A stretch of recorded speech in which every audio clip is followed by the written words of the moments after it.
Notre deuxième invité, M. Luison Seke, notable du Congo central. Bonjour et bienvenue à vous. Merci beaucoup, Madame Arlette, surtout pour le privilège et l'invitation. Et je vous dis, effectivement, on revient à vous parce que la situation semble revenir encore sur la table, cette affaire du gouverneur du Congo central. Et oui, on l'accuse de détournement des fonds et autant d'autres problèmes. Aujourd'hui, même la Cour de cassation avait demandé justement que l'Assemblée provinciale arrive à céder, à lever les humilités pour permettre à ce que le dossier puisse être suivi de près afin de soit disculper ou condamner effectivement le gouverneur du Congo central. À cela, évidemment, on ajoute cette chasse aux sorcières dont décrit certains, ou encore il cacherait des mains noires derrière ces dossiers. Oui, on va en parler avec vous.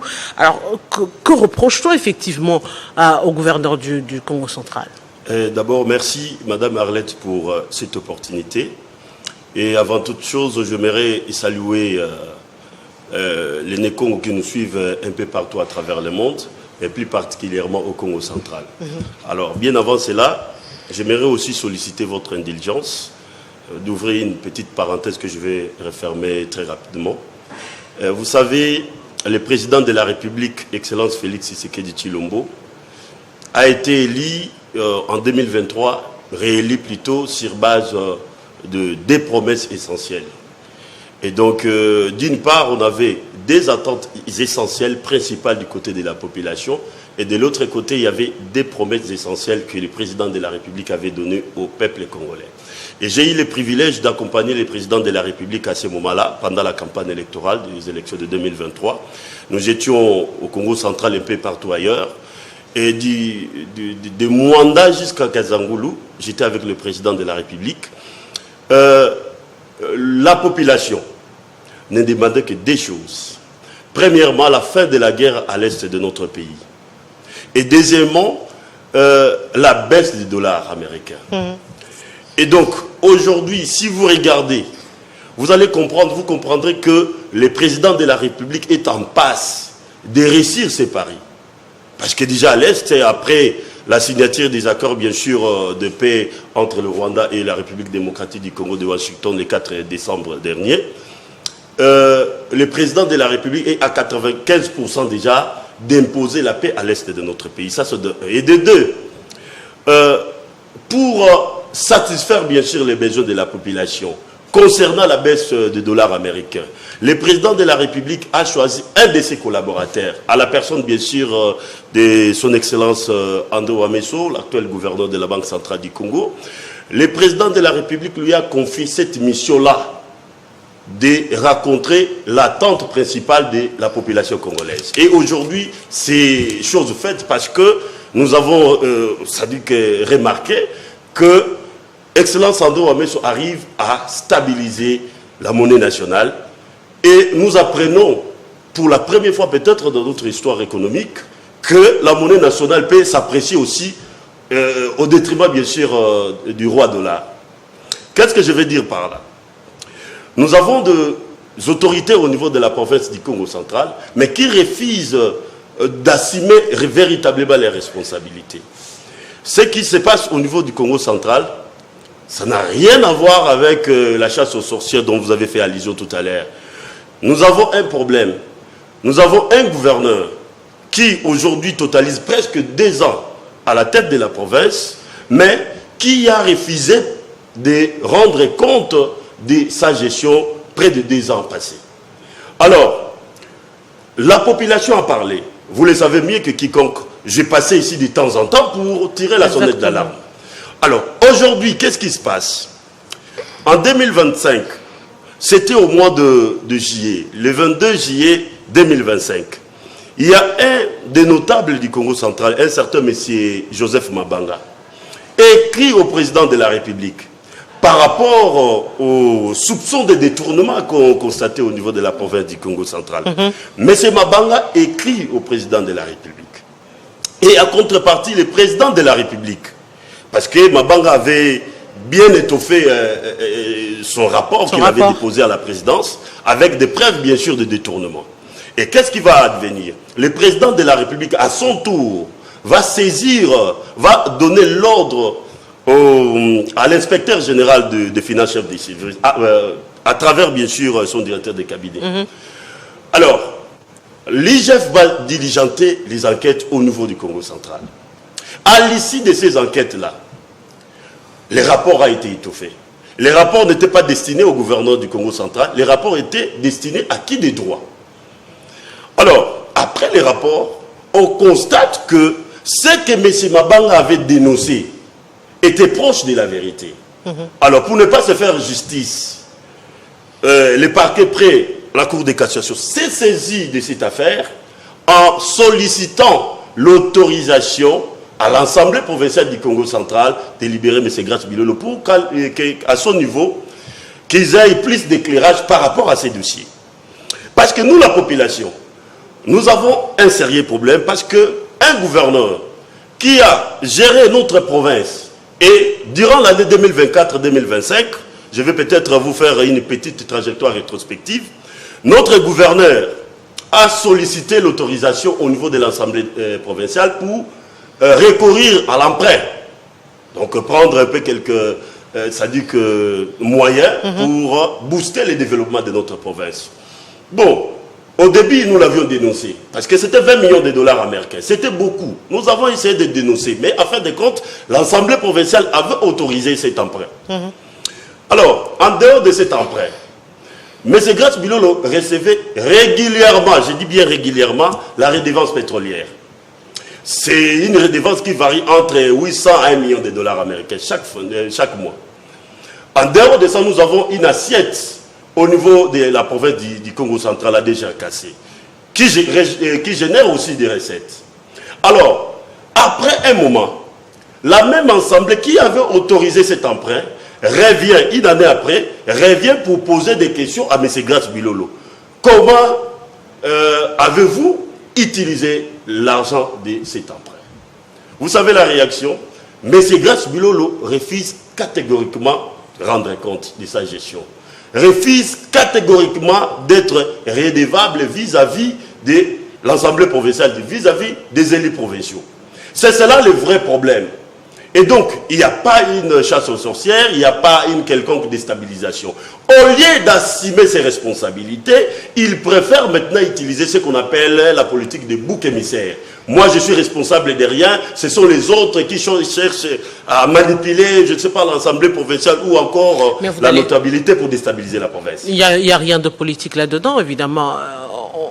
Aujourd'hui, c'est vrai qu'on va, on va le dire, c'est un dossier qui était sous suspens et puis qui revient du coup avec beaucoup d'ampleur, avec l'interpellation au niveau de la Cour de cassation. On se dit, est-ce que finalement la politique n'y s'y est pas mêlée? C'est aussi ça la grande question. Non, pas du tout, pas du tout. Si vous, peut-être vous suivez bien ces dossiers, c'était au mois d'octobre de l'année passée. Exactement. Vous savez, la session de septembre, c'est une session qui est consacrée essentiellement au niveau du budget. Budgétaire. Donc c'est une session budgétaire.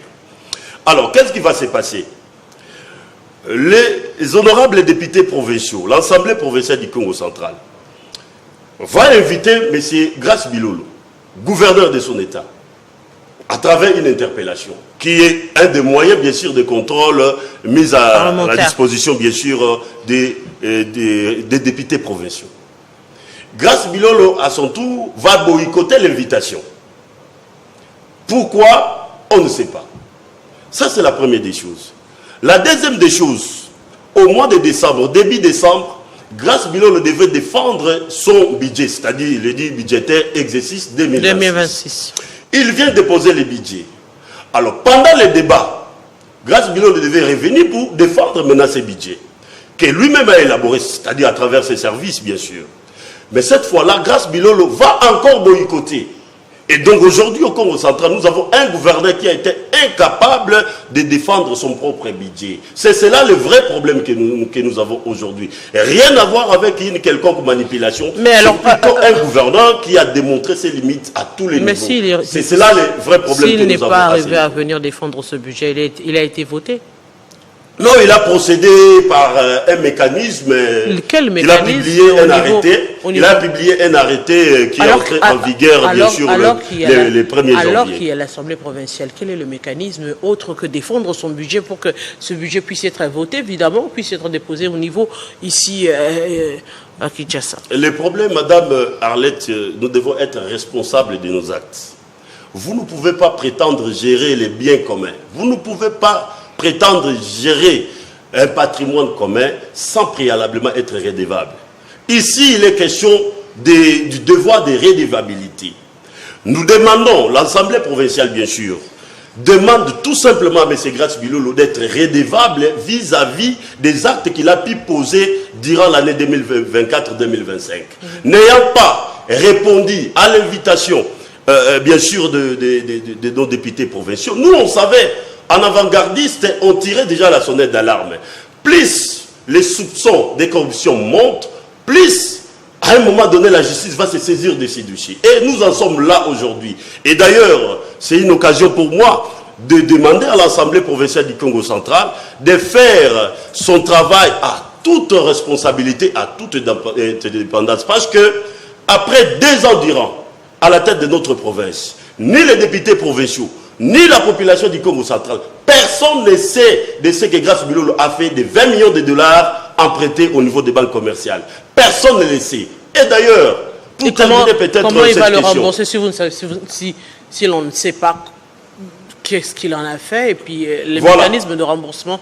Le mécanisme, cet argent-là, ce n'est pas Grace Bilolo, c'est-à-dire de sa propre poche, qui rembourserait cet argent-là. C'est la province, c'est l'argent de ces petits peuples que nous voyons un peu partout. C'est l'argent de ces peuples-là. C'est pourquoi nous, en tant que citoyens ou encore ressortissants de la province du Congo central, du reste jeunes du Congo central, nous exigeons que les devoirs de redevabilité soient respectés. Et c'est ici que nous sollicitons à nos députés provinciaux, plutôt le membre du bureau parce qu'ils sont en vacances, c'est au bureau bien sûr d'établir sur les réquisitoires bien sûr du parquet.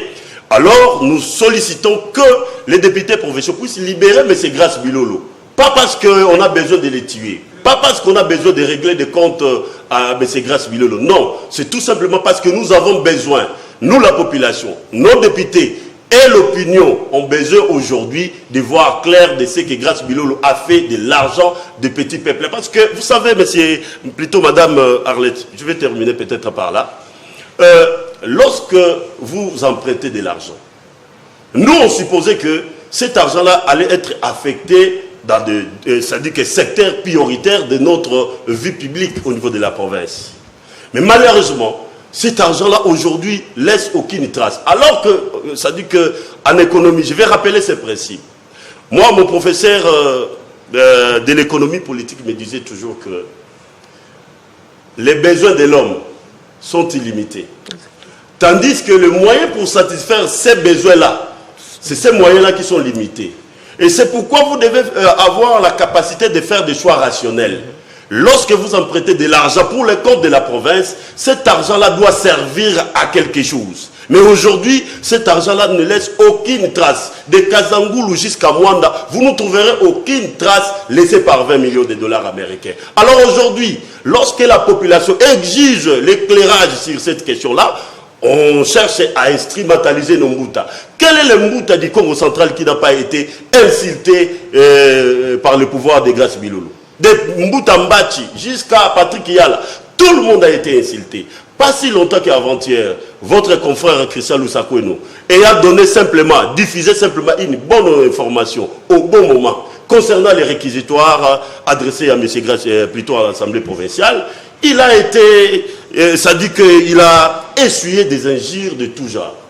Tout celui qui parlerait le contraire de ce qu'eux ils veulent bénéficie bien sûr des injures de toute forme. Et M. Christian Lusakweno était l'autre fois l'objet de toute forme d'injure là. Donc, aujourd'hui, Madame Arlette, nous ne demandons pas quoi que ce soit. Nous voulons juste tirer les choses au clair et que la justice, parce que Grace Bilolo avait refusé de rendre compte au niveau de l'Assemblée provinciale. Et cette fois-ci, ce qu'il a refusé de faire au niveau de l'Assemblée provinciale, il le fera désormais devant la justice de notre pays. Et nous faisons confiance, bien sûr, à notre justice qui fera son travail à toute indépendance et à toute responsabilité. Je vous dis grand merci.